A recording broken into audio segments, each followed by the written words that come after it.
ƙarshe. So ki bani soyayya za na baki kauna ya.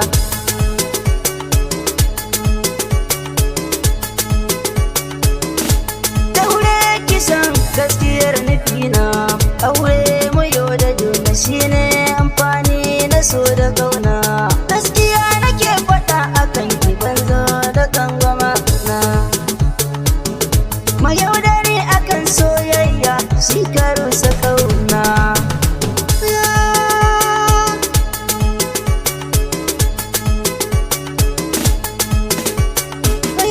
Banzo da yaudara ba, daure ki karbi kaunata.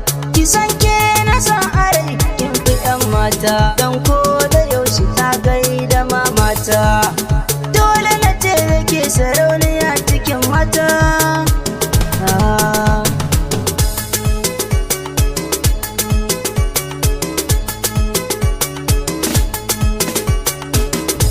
Ƙauna na baki daure mai rayuwa, na so mu jere kogin so mai kawo da kishin ruwa.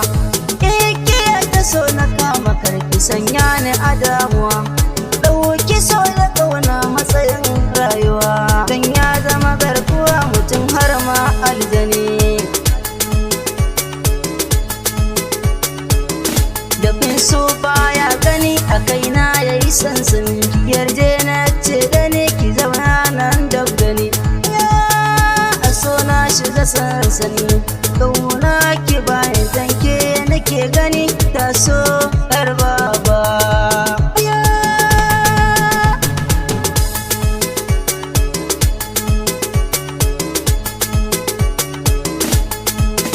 So yayi daɗi na zauna dab da ke, fannin zaƙi shiga ko rake, zan kawo gake ƙauna ta sai inda ke.